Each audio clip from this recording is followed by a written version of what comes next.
everybody, how's it going? This is another Black Insider Bengals podcast. I am Anthony Cosenzo. I'll be joined by my usual co-host Scott Schulte in just a few minutes. At least we hope so. He's dealing with some juggling some family calendar issues, but he should be joining us soon. And since this program has been on the air, we took last week off, and it was kind of a necessary week in terms of both the Bengals not really doing all that much, and then, personally speaking, I kind of need to do the same. But the program is back, and it's coinciding with of camps. And obviously, we want to talk about what the sights and sounds of the Bengals are, some off-season and all that kind of stuff. But we also want to get a grasp on what is happening around the AFC North, because usually the teams that win the AFC North usually go far, Bengals excluded, obviously, but usually you win the AFC North, you go pretty far, and or you win the Super Bowl. And that's been indicative of what the Pittsburgh Steelers and the Baltimore Ravens have been able to do. And covering the latter team I mentioned, the Baltimore Ravens, is Logan Levy. Is it Levy or Levi? Levy, right? Levy, yeah. Okay. With Baltimore Beatdown with SB Nation. And he's going to talk to us a little bit, give us some and talk to us about a lot of stuff. I mean, obviously there's been, for Bengals fans and everything, there's been some coinciding interests going over there, and I guess that's where we'll start, Logan. The last couple of years, the Ravens to the playoffs, but haven't gotten there. Obviously, the Bengals knocked them out of contention in the final week last year. Got to give you that little thorn. They were there. I mean, essentially, they were 9-6, I think, going into that game, and they were there. Joe Flacco had a run back in 2012 to get to the Super Bowl and through the Super Bowl, but his regular season stats, for the most part, lackluster. The Ravens then bring in Lamar Jackson at the end of the first round here. Obviously, a lot of him from. Before I brought you on here, I saw some stuff about. I saw a headline on Baltimore Beatdown about Lamar Jackson saying, "I'm not going to." There was the stuff with after Jackson was drafted that Flacco didn't really endear himself to Jackson. So, quarterback situation, how both guys are looking, the future outlook, what's going on there for 2018. Yeah, so thanks for having me. First off, it's actually an interesting situation. I'm glad you talked about Joe Flacco and that Super Bowl run and what he did in the playoffs. But the thing that I try to tell most Ravens fans and pretty much everybody that I come into contact with when talking about the Ravens is Joe Flacco has never been a top 5 quarterback. He's never been a top 10 quarterback, in my opinion. He's a guy who's pretty much been the same his entire career. He's been choppy in the regular season. That's for one reason or the other. In the postseason, the guy turns it on. I mean, 2 back-to-back years in 2012 and 2013, he outplayed Tom Brady in the AFC Championship game. If it wasn't for Lee Evans and Billy Cundiff, the Ravens might have won the Super Bowl the year before. But obviously, Billy Cundiff shanked that kick. They didn't go into overtime, and Lee Evans wasn't able to catch it, so here we are. In terms of this year, so Joe Flacco's contract, as everyone knows, is crazy. But just like for the outsider looking in, I think that there's a little bit more to it than you have to understand. So if we flash back to right when the Ravens won the Super Bowl, Joe Flacco, he bet on himself, and it was successful because he won the Super Bowl MVP. He had all this other stuff. But the contract itself was bad. Don't get me wrong. It was horribly structured. It was backloaded. And they designed it so it would be in 3 to 4 years, they would extend him and make it less. The problem is when the team was in the state that they were in after 2015 and then they extended him again, that extension, what it did is actually prolonged, obviously, Joe Flacco's time in Baltimore, but it really hurt the cap much more because now you have more cap hits that are more money, and it's hurting the team. So Joe Flacco this year is on the hot seat. The Ravens brought in Lamar Jackson. They were pretty aggressive to get him in the draft. They traded a couple of picks. I mean, it was relatively cheap in terms of getting a quarterback, but they traded some picks to get him. So they traded that second rounder. They traded the 2019 second rounder and then a fourth rounder just to get move up to 32 to get him. But Lamar Jackson's looked great in camp from what we've seen, what we've heard.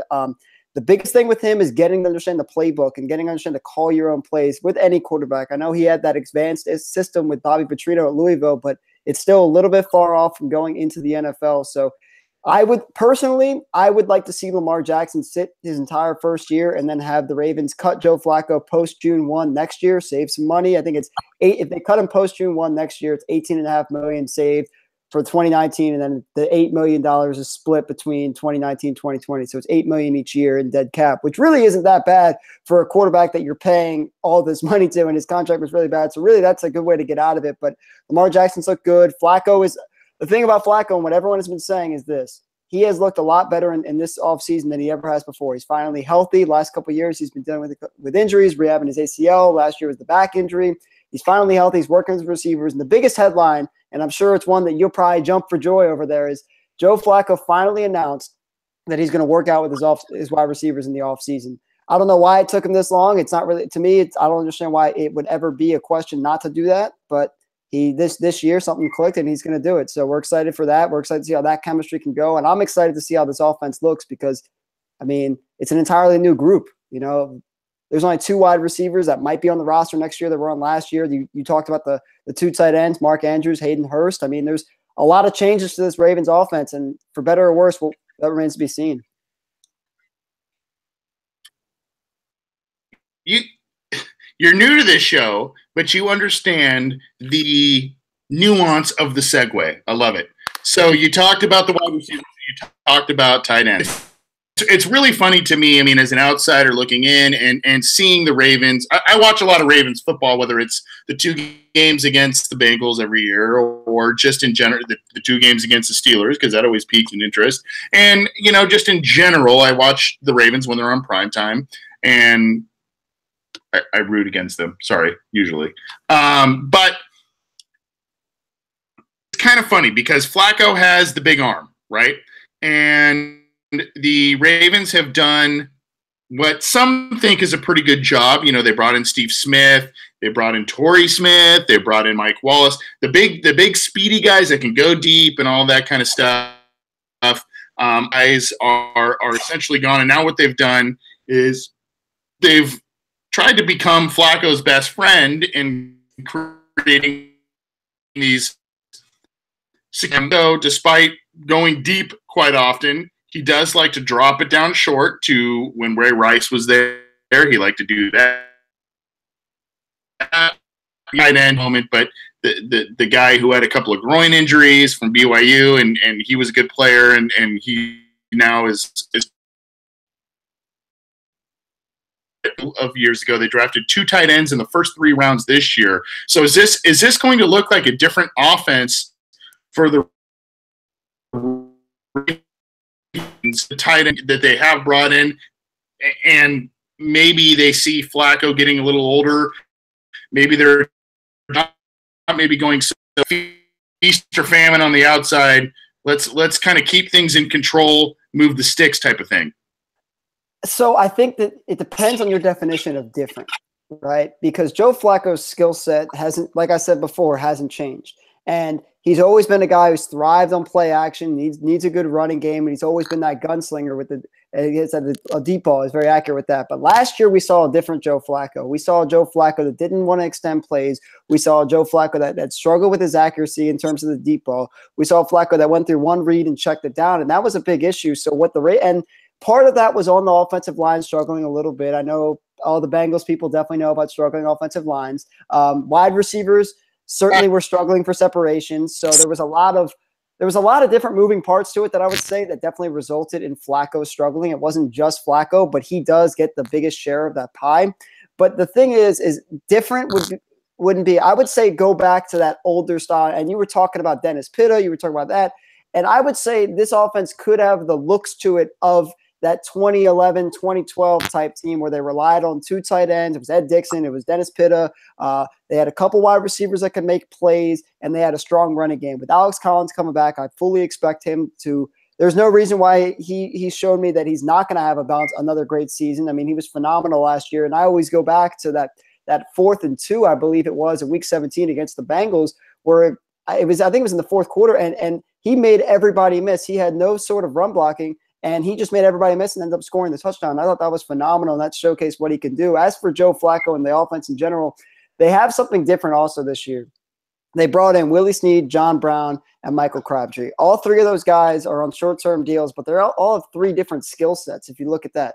Crabtree's more of your kind of contested catch, not much of a separation guy, but he's a chain mover. You got John Brown, who is just your speedster, can really take the top off of a defense. And you have Willie Snead, who can kind of do both those things, but he's a proven slot guy. He was phenomenal in the slot in 2016, just struggled a little bit in 2017 with the suspension. Then he had a hamstring injury. So there's a lot of moving parts to the offense, and that's really the biggest question for me is, can they all get it together and get some chemistry? But in terms of looking different, I think it's going to be the same Ravens offense, maybe a little bit slightly more improved in terms of they're still going to rely on the running game. They're still going to run a lot of play action. It's just they're going to really rely on the tight ends more. And they brought in Hayden Hurst, who is a pass-catching tight end at first, and he's not really big of a red zone threat, or at least he wasn't in college, but Mark Andrews is that red zone threat. Mark Andrews, a lot of people have been comparing him to Pitta, and I see the comparison too, kind of slower, not very athletic guy, but the thing with Andrews that concerns me is I watched his tape a lot, and in 2015 and 2016, he was much faster than he was in 2017. I'm not sure what it was. It's just something on tape, but as long as he can keep making plays in the red zone, I think he'll be greatly utilized in this offense. And, I'm going to throw one more name out there, and I know you guys probably love it, but Brashad Perriman. A lot of people don't like him in Baltimore. Everyone thinks he's a bust. They keep doing that, but I think Brashad Perriman has a decent chance to make the roster because he struggled with his hands. He struggled with separation, but he's a speedy freak who, if he can work on his route running and improve his hands, I believe he can make an impact for this team. Gosh, that's a guy that sticks in the craw of a lot of Ravens fans. I mean, I know there's a semi-popular Twitter follow. I think she's at Lindsay OK. She's pretty funny, or she is a contributor to Ravens Wire. And God, if you hear her talk about Brashad Perriman, good Lord, you would think those two are just bashing heads. But at any rate, I understand what you're saying there, and there is a bit of a. I think it was a good and obvious. Ravens flirted with Dez Bryant a little bit. There were some rumors there. We'll get to that. Because Insider Bengals podcast, I'm talking with Logan Levy with Baltimore Beatdown. And what is the name of your podcast again, Logan? Take it to the bank. Through and for Beatdown site. Take it to the bank. What is it? Take it to the bank. Like M&T Bank, take it to the bank. Right. Take it to the bank. Right. So go check out their podcast. I believe Cincy Jungle's Rebecca Toback was recently on their podcast to talk to them about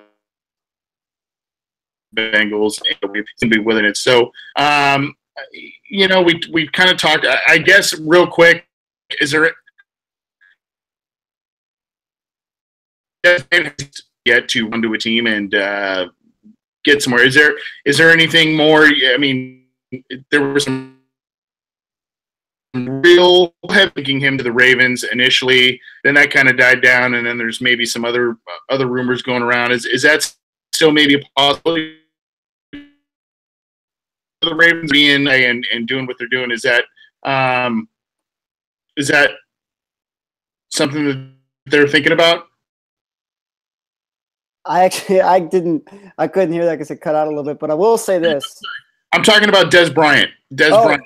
Is he still an option for the Ravens going forward, you think? Or is that kind of just, they've got who they've got right now. They're going to work with who they have, and going forward, that's what they're doing. So Dez Bryant denied them. NFL Network and other guys were reporting that the Ravens offered him like 2 years, like $7 million a year, or something similar to that. And he denied them. He said no. And personally, I don't blame Dez Bryant for not wanting to come to Baltimore. And with as bad as Flacco's played in the past couple of years, with this team, in my opinion, not looking on the up and up, I don't blame Dez Bryant for not wanting to come to Baltimore. But on the other hand, Dez Bryant, you haven't got any other offers. Why wouldn't you take the offer? But that offer is off the table. The Ravens, in terms of cap space, they just can't afford him anymore if you really want to go from a cap standpoint. But even from like a numbers standpoint, they probably don't even have enough because they like the guys that they got right now in that room. The 3 free agent additions that I mentioned before with Willie Snead, John Brown, and Michael Crabtree, plus 2 guys they drafted, Jordan Lasley and Jaleel Scott. And then they also have Chris Moore coming back for another year. He's a special teams ace, but he does make an impact. And Brashad Perriman's that 7th guy. So they really don't have the numbers cap-wise or just in terms of a roster standpoint. So I'd be shocked if he came to Baltimore. Again, talking to Logan Levy with Baltimore Beatdown and Take It to the Bank podcast. Appreciate you joining us on the Orange and Black Insider Bengals podcast. You can get this program on Cloud, YouTube, cincyjungle.com, and you can get in touch with us on Twitter at BengalsOBI and via email, theobinsider@gmail.com. We're going to be taking some and we're going to have Logan here for just a little bit longer. Appreciate the time, Logan. One of the things that I think people are wondering, at least in our little Cincinnati Bengals bubble, is, the Bengals aren't getting a lot of respect this year, at least in terms of the national media, at least in terms of what they've done this offseason, whether it's the draft or the creation. Some people kind of think like, oh, it's just kind of them being cheap again. I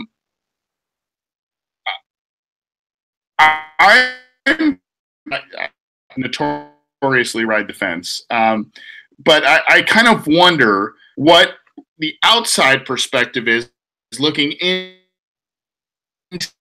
the line struggles of the Bengals. That has been an obvious struggle for the team. They seem to have addressed 2 of their major positions on the offensive line with Corey Glenn.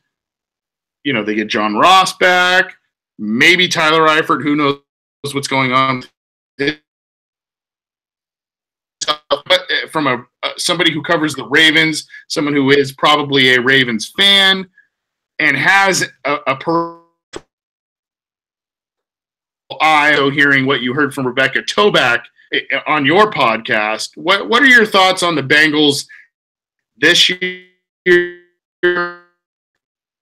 They've done this, what transpired in Week 17 last year, which seemed, even from Bengals fans' perspective, very unlikely that was going to happen.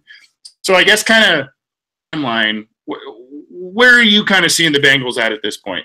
So that's an interesting question. I just want to preface it by saying I'm not a Ravens fan. I'm not really a fan of any team. I try to stay objective in terms of how I view it and write for different teams and different sources. But I will say that the Bengals, I thought, and I did my AFC North draft grades right after the draft, and the Bengals actually got my highest draft grade. I thought what they did in the draft was magical. Now, would I have traded that pick? Probably not. I'm talking about when they had number 12 it was, and they traded back. They got Cordy Glenn. I probably wouldn't have done that. But I did like what they did in terms of Billy Price. Despite the injury at the combine, is an absolute study. He was the top center without a doubt. He's phenomenal. He's exactly what Cincinnati needs. The picks that I really love, though, were Malik Jefferson and Sam Hubbard. I think both of those guys are going to fit right in that defense. But my favorite pick, and me and Rebecca talked about it on my show because we were talking about what our favorite pick was.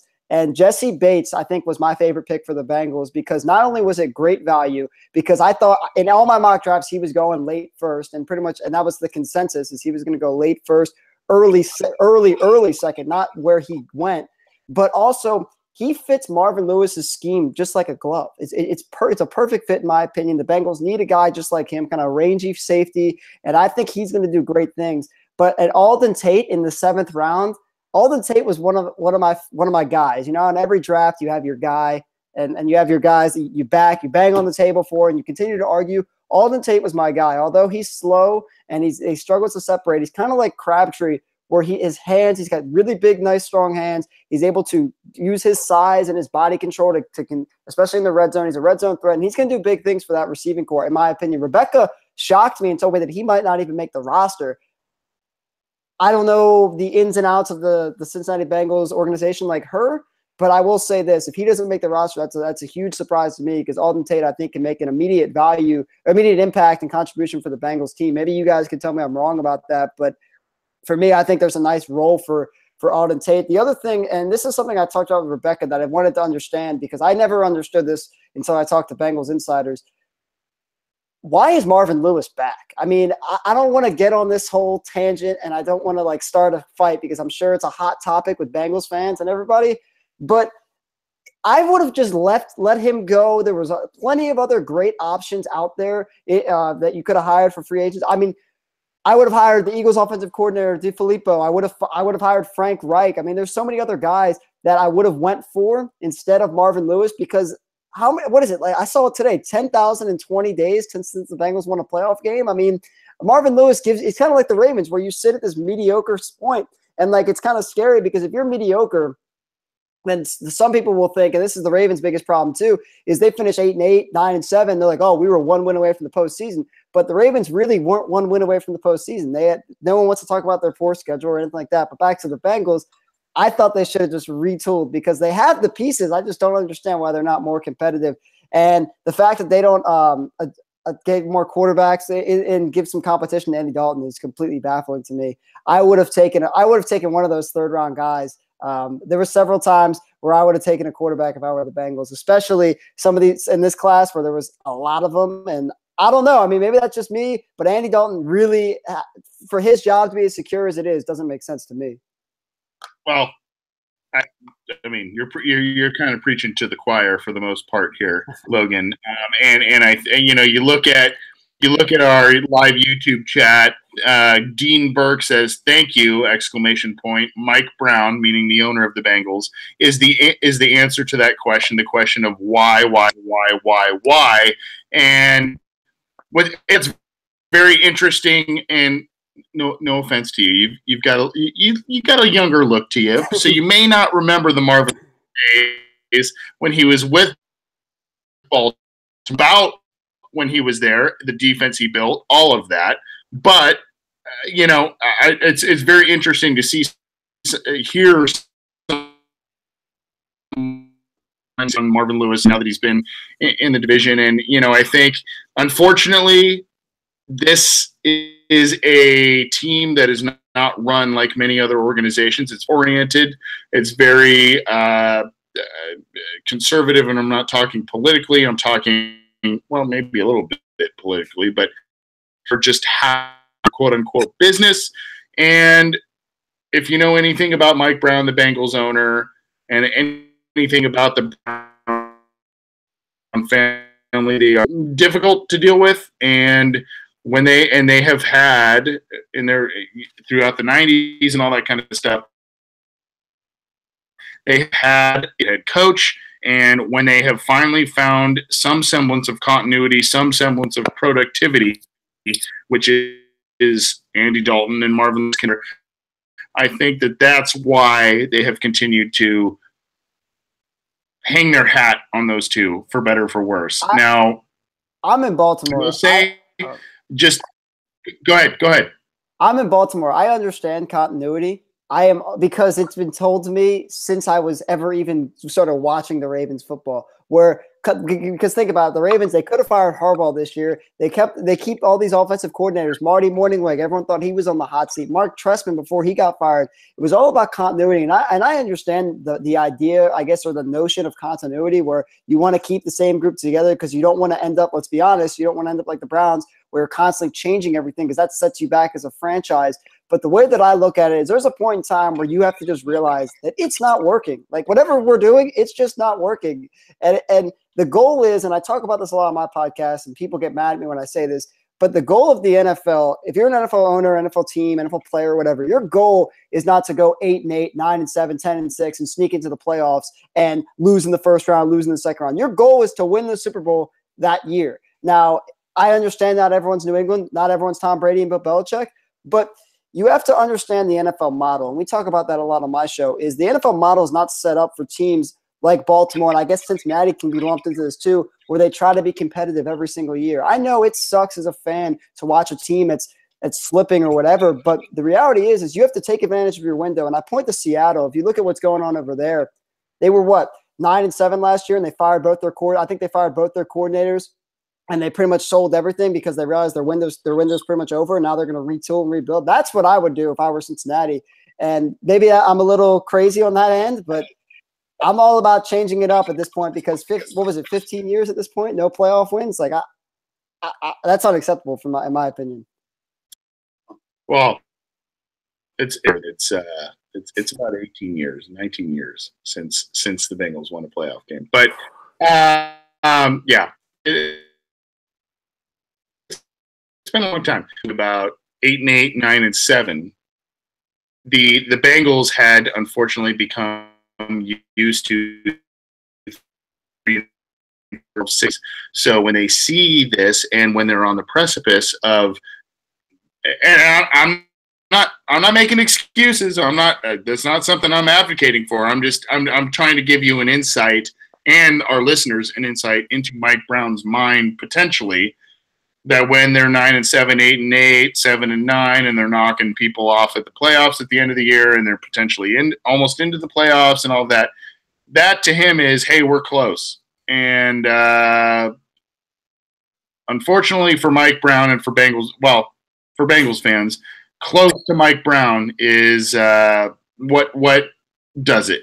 And I think because of the long time between Bengals wins in the postseason and the rare Bengals appearances in the postseason, I think because of that, buy tickets, and fans still will do that because when they see the team being competitive and getting close to getting to the playoffs, they will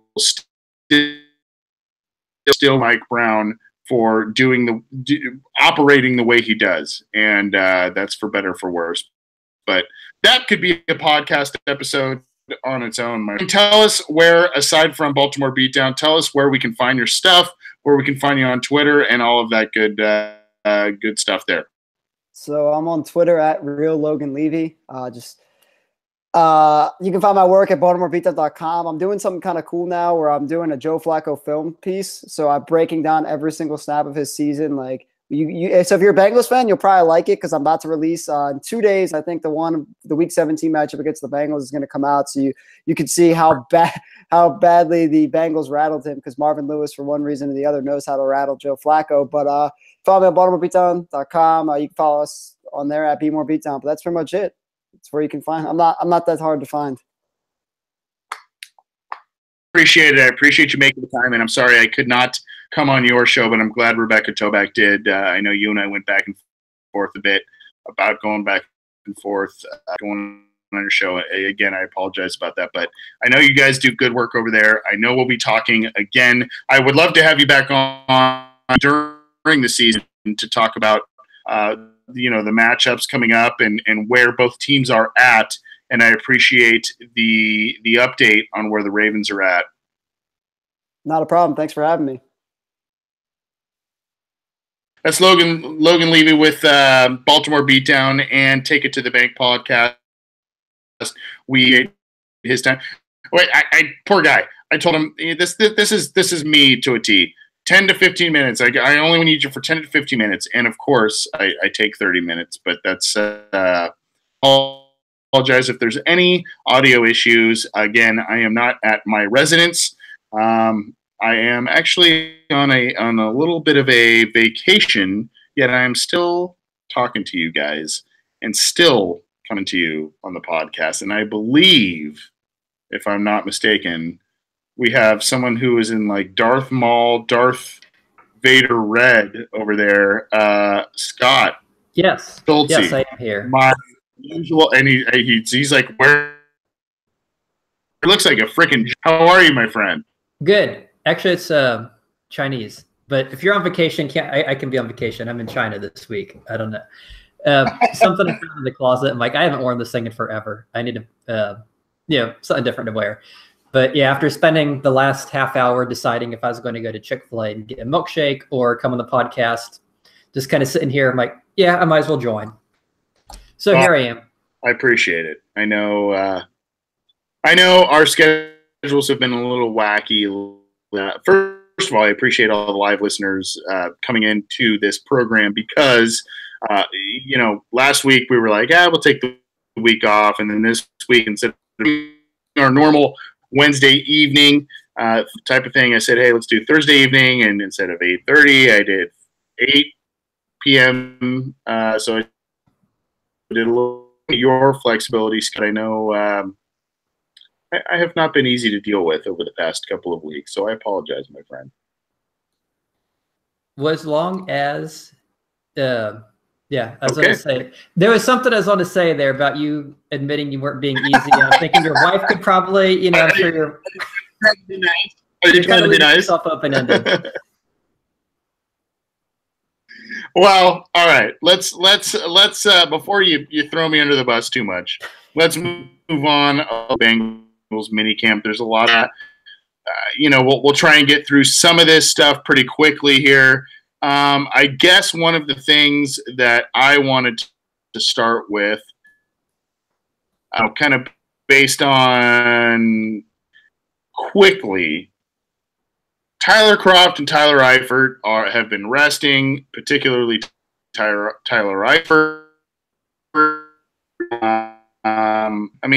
He worked out in the voluntary mini camps, and then now he's not working out, and Marvin Lewis doesn't know his status and all that kind of stuff. What do you think of this, or is this just Marvin Lewis is frustrated, and the Bengals are just essentially taking it really slow? Full.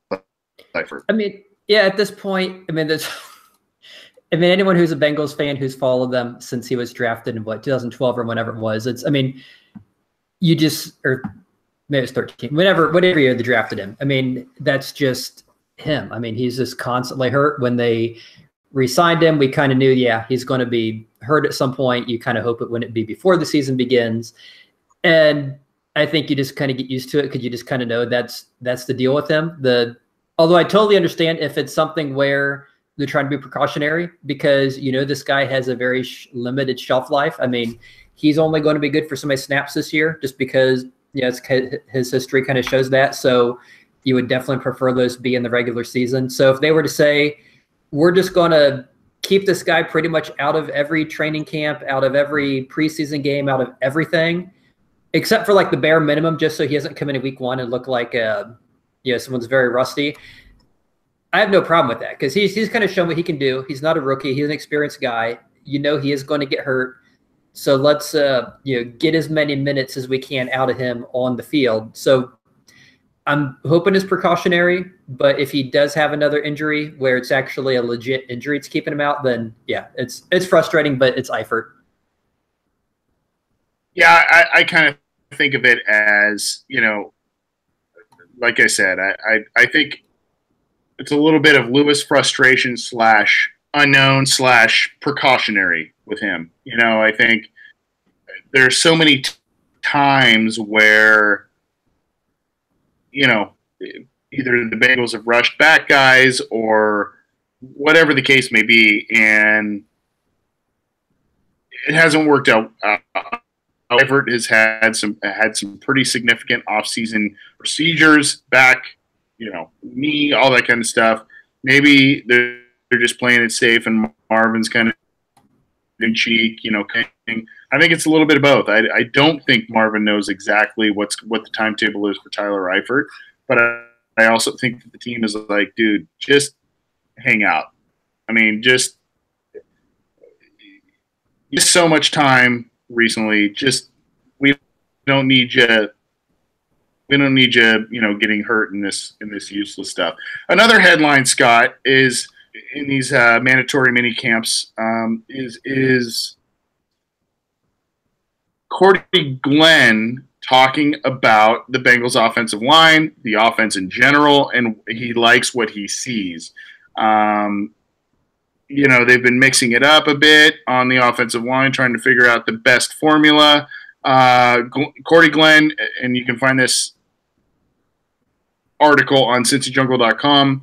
It's quote, "It's fast. We've got some explosive weapons. We've got a different variety of schemes. We've got different ways to attack a defense. With number 28, Joe Mixon, and number 25, it's nice." So is this just, and I think we can in general kind of write it off as such in terms of player speak and positive this time of year. But do you think that Glenn truly sees something here that really inspires him and inspires hope and should inspire hope for the Bengals fans in this offense that has been struggling the past couple of years?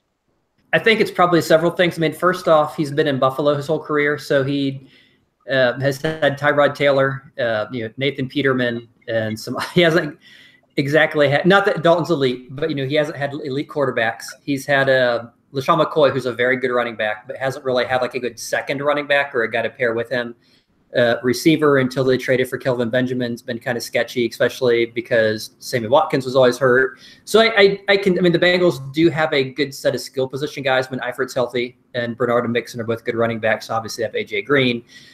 John Ross, if he's healthy, could possibly be decent. So, I can see him coming in and looking at this thinking, wow, like this looks like a very, nice set of offensive weapons that this team has to work with. This is pretty exciting. They have a, quarterback who can throw and doesn't just run. We have a healthy wide receiver is pretty awesome. And they have a second running back who's pretty. So on the one hand, it's, of course, this is the time of year and everyone looks good. I'm sure you go to every camp and pretty much, the Lions, the Browns, the Dolphins, anyone is like, yeah, like we're looking good because you are looking good. You're playing yourself. You're not really playing anybody. Playoffs. So, and it's another thing, come September, but you kind of hope that in June, you think your team looks good. If your team doesn't look good in June, you have some problems. The other part of this, and the part I like the most, is the Frank Pollock effect. The idea that we're not just kind of saying we're just sticking with what we have on the offensive line. We're just kind of staying put. But we saw, after, several big changes, obviously Paul Alexander's gone. Russell Bodine is no longer the center. They traded and got Billy Price in the draft. And then Obuehi, they traded as part of that trade for the number 121 pick. They got Cordy Glenn. So Obuehi's so you see, not only are we, changing things with the line coach, but the line coach is doing all the things I think fans want to see him do. He's not just saying, yep, that's our guy. We're just going to throw Trey Hopkins out there because he was a starter last year. We're just going to throw Bodine out there because he was a starter. But he legitimately seems like a guy who is coming in this fresh. He's like, I've got 10 players or whatever. I'm looking at everyone. I'm looking at Perkins. I'm looking at Redmond. I'm looking at Westerman. I'm looking at Fisher. I'm looking at Obuehi. I'm looking at, everybody I have. I'm going to throw them out there, mix and match them, see what we have. We know what Paul Alexander saw. Most fans would probably say he doesn't always see the best thing. And they would, give countless examples of that. But I like the fact that he is doing what I think, fans have been clamoring for years, of give these guys a chance, figure out who the best 5 guys are and find a way to get them on the field. So it looks like he's doing that. And I think at this point we have to give him the benefit of the doubt and assume he's going to pick the correct 5. But it's awesome to see that is the route he's going down, that he is genuinely willing to say, we're going to figure out who these best 5 guys are and figure out where they go. And, for an offense that struggled and was hamstringed so much by the offensive line issues, it's very refreshing to see, hey, we have these great skill players and we might actually have a chance to get them the ball. We might actually have a chance to, hand the ball off to Joe Mixon and not have a defensive lineman on him, 4 yards in the backfield. So it's early. It's not even, we're not even in training camp yet, but it's a very exciting, breath of fresh air. I think that the fans want, and for not being able to get rid of Lewis, I think this is the next best thing, is at least let's give us a glimmer of hope that we are fixing some of the issues. Yeah. And again, Logan Levy, program from Baltimore Beatdown. And I asked him a little bit about what Ravens fans are looking at with the outlook of the Cincinnati Bengals. And he mentioned Billy Price specifically as a guy that he really liked. And then, another headline, Billy Price is lifting, according to his own words, 305 pounds on the bench press. So he should be cleared in the next week or so for full contact and all that stuff, which is good news. You got Cordy Glenn. And yes, I understand the mixing up talking about, Scott, on the offensive line. But obviously, I mean, you've got from left tackle to center established, especially if Price is healthy. So been getting in work at right tackle, and they're doing Redmond and Westerman and all those guys at right guard. So they're trying to figure out the formula, and Frank Pollock is trying to figure out the formula, which is great to see, and I like that. And like you said, it obviously, breeds competition, breeds the best possible scenario for the team, especially on one of their weakest areas. So that's good news. We'll get to some other. It's not news and notes, but it is a topic in itself in just a second. But I do want to talk about real briefly, the Logan Woodside DUI. I don't want to get into a lot of details on this, but I actually was informed about this via emails and offline stuff by a number of different people. I thought it was very interesting. I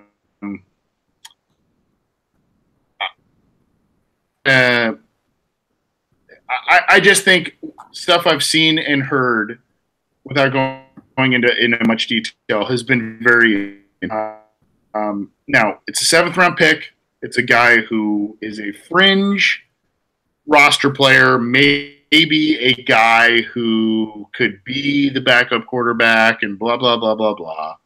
But I guess my question to you, Scott, is, he's kind of a local area guy, so to speak, with you. Talent plus this issue plus Matt Barkley and Jeff Driskel on the roster equals what?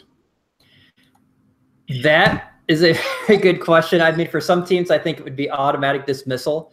For him, given that this is the team that has given Adam Jones, 1 million free passes, has obviously not shied away from guys who have had some issues off the field. I don't think this is something where the Bengals are going to say, you got this. We're just totally cutting bait. We're just going to send you on your way. Thank you. And that's that. I don't see that happening. I think they are going to bring him to training camp. I think most fans sure hope that Barkley does not become the backup. So that means you either have to hope that Driskel, this year, his 3rd year on the team, that he has taken that step. I mean, he has all the tools to be a great quarterback, whereas Barkley and Woodside are more like they're more like a Dalton light. They're your game managing guys. You look at their size, their production in college, the kind of their scouting reports, they're all kind of that similar, short intermediate, fairly decent quarterback. Driskel was a total opposite, the very raw, very high potential, great speed, big arm. And this year, if Driscoll's that guy, then it really doesn't matter because they'll let Barkley probably dump him on the practice squad, Woodside on the practice squad, and Barkley would be gone. If Driskel hasn't taken that step, and you hope that Barkley isn't your backup, his history is obviously not the greatest as far as production goes. He's a very high interception. He's not an option you want back there. That you, in one hand, they're going to be counting on Woodside to be that guy, and so I can't see them letting Woodside go. Not only because they like to give guys 2nd and 3rd chances, but because they're going to be pretty desperate at that spot. If they're stuck relying on Barkley, if Driskel hasn't taken that step and finally shown he can be a backup quarterback, and if you think you're good enough that you don't want to be sunk by Barkley as your starter, if anything, it should happen to Dalton. Not that Woodside could step in and be a starter. Kind of same with Adam Jones. When he got arrested a couple years ago, I think most people are like, yeah, he's out the door. There's no way this team's keeping him. He has such a, checkered past. He's clearly gone. And of course they kept him. And part of the reason was they needed they wanted someone to play cornerback, and opposite Drake Kirkpatrick, he was the guy they wanted to be the starter. And so that need kind of facilitated, we're going to keep this guy on the roster. And I could see that kind of happening with Woodside. I'd be very surprised if the Bengals did anything disciplinary. And I think the one thing that, kind of gives them maybe something of a pass from maybe the media or from outside critique is that Woodside is a guy who doesn't really have a pass. He's not like one of these troubled kids that fell to the 7th round that was a big talent, but had a lot of issues. And so, hey, we draft him. And as soon as we draft him, he goes and does something stupid. And that's just him being him. We better get rid of him. Instead, it just seemed, and yeah, I mean, obviously we weren't there. We don't know what led to this, but it seems like just a fluke, kind of a, 22-year-old kid kind of, being irresponsible, doing something dumb. And obviously he's going to have to pay whatever the legal consequences are. But I think at this point, it doesn't affect his roster status at all. Do you agree, disagree? Am I crazy? Maybe all the above. It looks like it looks like Anthony is on mute, or I think his signal or something kind of got scrambled. I think he's, as he mentioned, he is on hotel Wi-Fi, which I guess can be very sketchy. And I can see a beautiful picture of him if you can. I don't know how well you can see him if you are on our YouTube video, but okay, now he's totally gone. So, okay, so much for that, Anthony. So we are down to a single person right now. And of course, I joined after Anthony posted all the topics for today. So, are you back? I believe so. I don't know what happened. Okay. Yeah, you totally cut off. And I was about to wing it by just starting. I thought I might just start chanting the rosary or something. I wasn't sure what I was going to do until you came back. But glad you're back. Hotel Wi-Fi, my friend. I apologize. At its finest. I did catch pretty much everything you said about Logan Woodside and his situation, and I agree with you. I think that I don't think the Bengals are going to kick him to the curb right now, but I do think that this is definitely something that is not in his.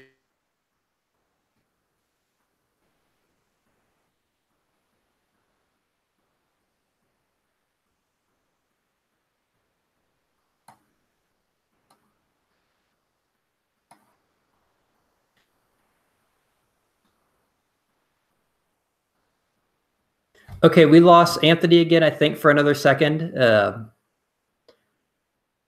I think it's that good old, we're very good at blaming that hotel for their Wi-Fi. They must have too many people at the hotel listening to the podcast while Anthony's podcasting, and that's probably slowing us down. I think what Anthony was trying to say was that the Scott guy isn't totally crazy, and maybe what he's saying makes some sense. And I see if you looked at if you get a chance to look at some of the stuff we had in the YouTube chat, I don't think folks are very high on Barkley. And I think his record, his stats kind of show that. If you look at him historically, he just has not been a great NFL quarterback. And I think he was kind of a stopgap. If you look at when he was signed, the Bengals, a lot of people didn't know what they were going to do in the draft, if they were going to get a quarterback, if they weren't, who they were targeting. Some people think they were targeting the kid Mason Rudolph from Oklahoma State, who went to the Steelers, and there was some chatting about that. Hey, did they steal? They traded up. Did they steal him from the Bengals? Is that who the Bengals? And you never really know who you're going to get in the draft or who's going to fall to you. So you always want to have some sort of backup plan. And it's clear the Bengals did. They drafted Barkley because they thought they were going to have McCarron. They lost McCarron obviously when he went to Buffalo, when he was granted that extra year of service for his first year when he didn't play. That counted as one of his 4 years in his rookie contract. So he became a free agent. He signed with the Bills. So when they lost him, you have to have someone, and essentially all teams do that. They try to get at least the bare minimum at every spot. So when you enter the draft, you aren't, stuck where you feel like you have to draft for need. And that being the case, they signed Barkley. I don't think the intention was to draft Barkley and say, yep, this is our backup because he's that great. I think it's more of a, hey, we signed Barkley because we need a warm body in the backup spot. Driskel is, injured. He got hurt last year, near the end of last year, playing wide receiver in practice. And so with his wrist injury, you didn't know how he was going to recover. And with McCarron out the door, you had to have somebody. That somebody was Barkley. I think the assumption probably among most Bengals fans is, okay, you drafted Woodside, so now it's probably a 2-man race heading into training camp with Woodside and Driskel, and then Barkley's kind of the odd man out. But, he at least he gets a paycheck for, a few weeks, and the Bengals have some security, not knowing who would follow them, and then they would get Woodside in the 7th round. So I think the idea was, okay, now we have Woodside. We'll let him and Driskel duke it out. And I think that in itself, I think is going to be a very interesting camp battle because you have two totally different guys. You have the guy Woodside, the very established quarterback from the MAC, played Toledo, very solid game manager. He was a very solid game manager kind of guy. He's a guy who can throw the ball. He's not going to wow you, but very consistent. Then you have the Driskel, totally, other end of the spectrum, guy who was much higher high up to big recruit for Florida, then went to Louisiana Tech, and then he got drafted, got cut, ended up with the Bengals. And the Bengals have kept him for a couple of years because they've seen something in him, keeping him on the 53-man roster. So you kind of have, okay, what's going to happen? This guy who has all the hype and all the tools, is he finally going to put it together? Or, kind of the guy who's kind of been the underdog, the guy from Frankfort, Kentucky, Woodside, that had to go the route of the MAC and didn't get the invite to the big schools like University of Florida. And, they're going to battle out in training camp, and it's going to be very exciting to see which one of those two emerges as that backup. So I think we have Anthony back. In case you're wondering if Scott has back pain tomorrow, it's because he is carrying the immense responsibility on this of the show on his back, because decision to try and do this show remotely from a different area than I usually do, and it has not paid off in spades. So I apologize for some audio issues and if we have been in and out of the program, but I appreciate you, Scott, talking about that. And I did catch the tail end there. There's a lot to talk about with Woodside in the quarterback position. I've got two more things I want to talk about, one of which is a listener question, Scott. But what I was saying before I was so rudely interrupted from weird scramblies of internet capability. This is the Orange and Black Insider Bengals podcast. I'm Anthony Cosenza. You can join us every week, every episode on YouTube and via CincyJungle. We're also available for download on SoundCloud, YouTube, iTunes, and you can get in touch with the program on Twitter at BengalsOBI via email at theobinsider@gmail.com. We appreciate the support. And, we're coming to you during summer, so be grateful. I'm kidding. We're grateful that you are listening, but appreciate it. Appreciate Scott. And like I said earlier, Logan Levy was with Baltimore Beatdown and joined us. Baltimore Beatdown is part of the SB Nation network and joined us to talk about the Ravens and all of that. So go check out Baltimore Beatdown and all of the stuff Logan Levy is doing with that. Real quickly, Scott, the Bengals are flirting with Carlos Dunlap and giving him a contract extension. I think most people will say, yeah, deserved. I think obviously with Geno Atkins, yeah, deserved. I guess the questions I want to ask you is, number one, if you kind of had to choose one or the other, who would it be and why? And number two, these guys are both right around 30. I think Geno Atkins just turned 30. Dunlap is about 29, going to turn 30. Is these guys, and yeah, you want to get another couple of productive years out of them, and yes, especially Atkins had a very productive year in 2017. But might this be more of a pay for previous performance? What's ahead? I'd say if I could pick. Well, if I could pick one, the first answer I want to give is, that little gal from the taco shell commercials. Why not both? Dunlap and Atkins. That being said, if I had to pick one, I'd pick Atkins. I think Dunlap's a great player. If they get him, that's awesome. The reason I'd pick Atkins is twofold. One, he is an all-pro. He is a lead at his position. Dunlap is very good at what he does. Atkins is awesome at what he does. It'd be like if you're a Reds fan, Joey Votto, or I don't know, another Eugenio Suarez, if anyone knows who that is. But obviously the one guy is, elite.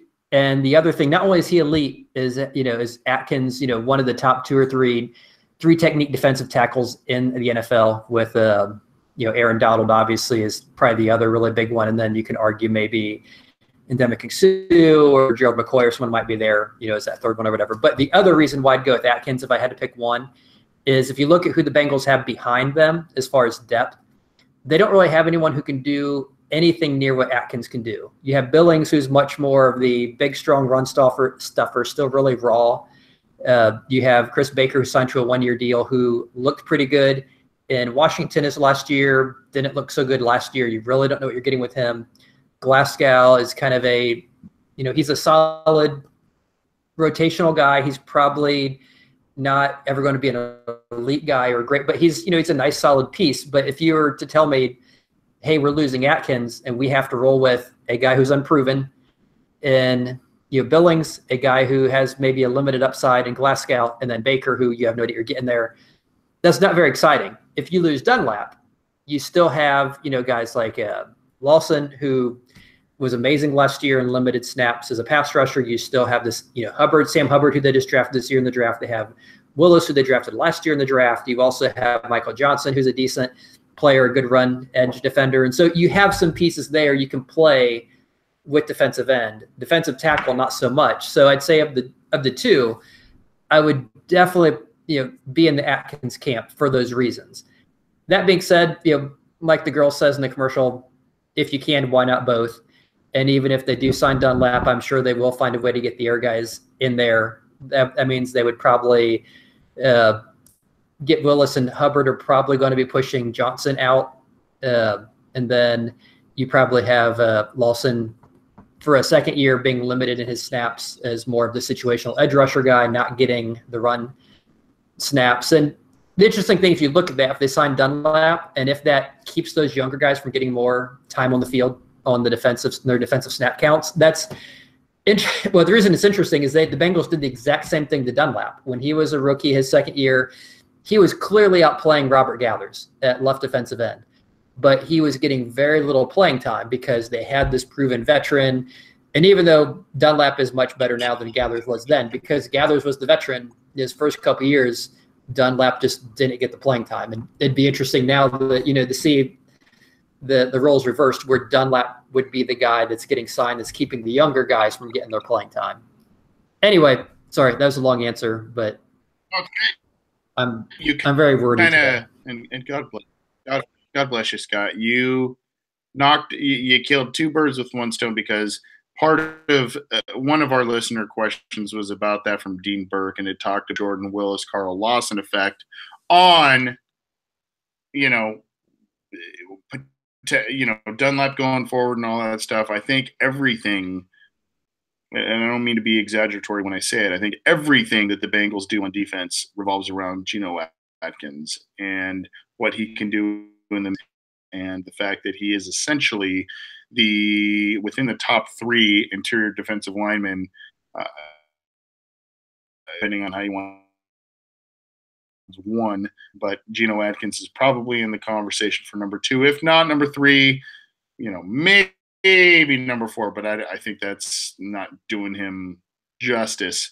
I think but my point is, and the reason I wanted to bring this up is just Father Time. And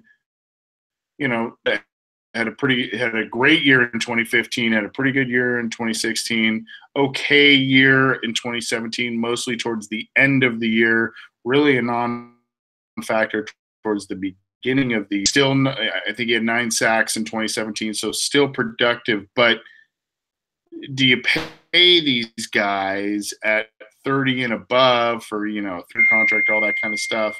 And then you go forward and you go, okay, are we just really paying for pass production, or what are we doing? So, that I worry about, but I think that's something that should be noted going forward. One quick listener question before we get out of here, Scott. It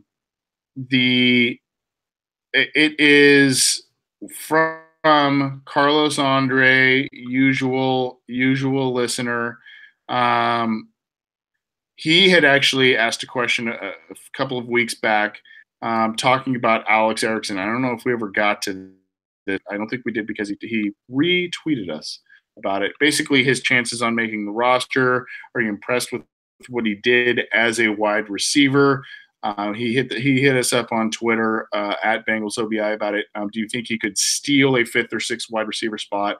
I don't think so. I think the Bengals have now I think they'll like what they see out of Auden Tate. I think they will, John Ross is now taking a spot this year that was not available essentially last year.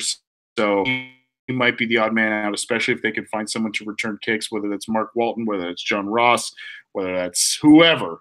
But I think he's an odd man thing.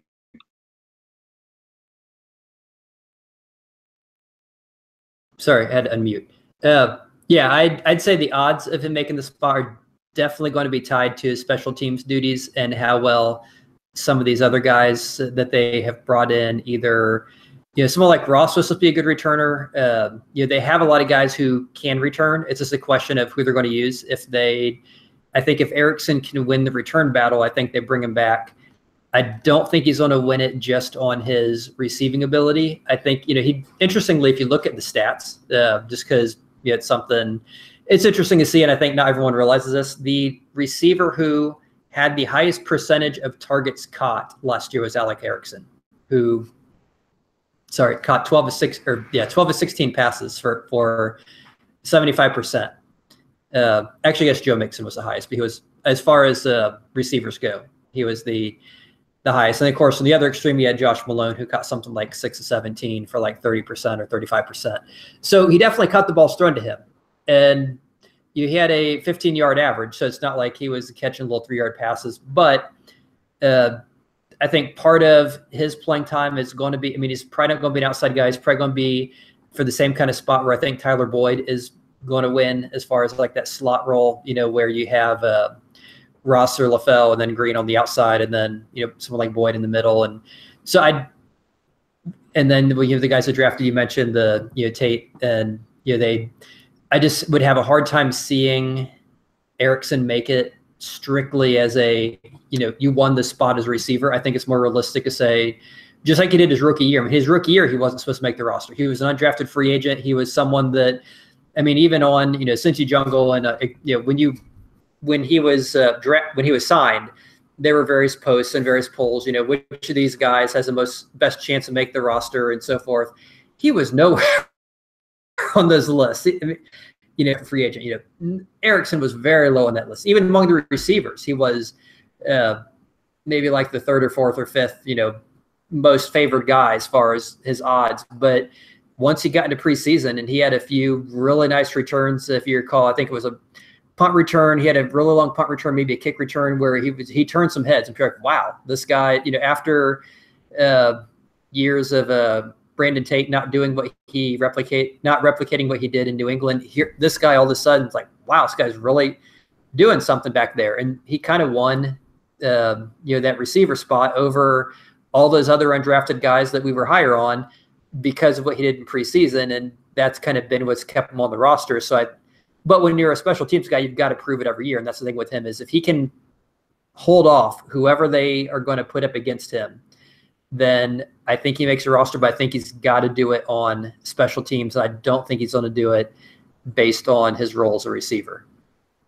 I see where you're coming from, but every year it seems, or every other year, that the Bengals roster receiver who, and by the way, if you remember anything from the Hard Knocks episodes of 2009 and 2012, maybe 13. Was it 13? 2013? I don't know. I'm so old, I can't remember. But Lewis in both of those stints basically had told players that they are going to make the team, not necessarily in practice, but in the pre's. And if you remember back, you can go all the way back to Tom Nelson and Quan Cosby in the Battle of 2009. Both of those guys were guys that, whatever, but they made insane special teams contributions in 2009 in the preseason. You can go to Dane Sanzenbacher, loved, who did some stuff as a receiver and as kind of a return guy. Then you can go to Alex Erickson, who did, again, both a couple of years ago. And the Bengals said, this guy, Marvin, values special teams contributions and guys who can, multifaceted guys who can do things. And Erickson was one of those guys. Unfortunately, after a pretty solid rookie year, he kind of fell off a bit. last year and was a guy where you go, I mean, yeah, I guess he had the occasional play here and there. Yes, he had a couple of nice plays as a receiver, but the Bengals now, as I mentioned, Malone now in his second year. They have John Ross now in his second year. Auden Tate is a guy that's very interesting. Mark Walton is a guy who could return kicks, test him out on that. Well, there's just I don't know how much room there is for a guy like Alex Erickson, specifically if he's going to be only returning kicks. So that's kind of my take. Very interesting question from Carlos Andre, and very interesting from Dean about the defensive lineman. I got another comment here real quick before we get out of here, Scott, about that. Essentially, it was, gosh, who was that? Marion saying, Anthony, we need to pay these guys past 30 years old. Example, Andrew Whitworth. Right? I mean, is that a valid example? Yeah, I mean, well, it depends on who the guy is. I mean, there's some people, and I think that's and it's up to the team. And all play important positions, so it's kind of like, okay. And I think that's what you expect your player personnel guys to do, is to evaluate these guys and project based on, we've seen this guy's whole career. We see how he's arcing, what he looks like in practice, what he looks like in the weight room. We, based on all this, you hope they're doing, some sort of projection that, hey, we think, Dunlap or Whitworth or whoever, when based on how he's trending up or down or whatever, when he hits this age, that's when we think he's not going to provide any value. And you saw they've done that, fairly well. There've been some guys like Jonathan Fanene. A lot of people were upset when they let him go. And even like Rudy Johnson, when he left and went to Detroit, when Fanene went to the Patriots, and you saw when Pecco went to, a lot of these people, the Bengals have generally, now the Whitworth is clearly the one exception. They've generally done a really good job of kind of noticing that, hey, we think this guy's at the point, he's been a solid guy, a role player, a good player, and a starter, a guy we like, but we see that, yeah, he's about ready to drop, and we're going to, walk away from this before his play goes downhill. And you saw all those people, once they left Cincinnati, once they got to wherever, and they failed to produce. And the Bengals were able to get it correct. So you have to hope, that if they're signing Dunlap, that they see that, yeah, we still see 2, 3, whatever more productive years in this guy. And then we see that drop. So I think like anything, you are kind of hoping or assuming that they are using whatever analytics or whatever to project when this guy is going to be good or bad, and then project from there and sign him accordingly. Well put, Scott. Thanks for the questions, everybody. Appreciate it. And thank you with Baltimore Beatdown and Take It to the Bank podcast about the Baltimore Ravens. We're glad we got a little bit of an update there, and appreciate all of the live listeners. If you were unable to join us live, you can get this podcast on YouTube, iTunes, SoundCloud, and on CincyJungle.com.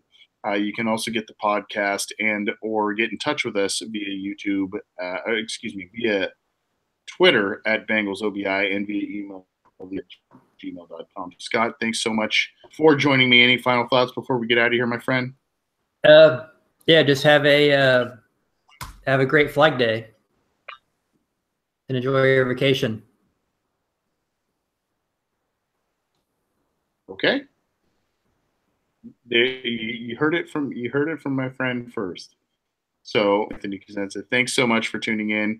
Appreciate you taking time out of your week to join us and to download the program. Have a great day.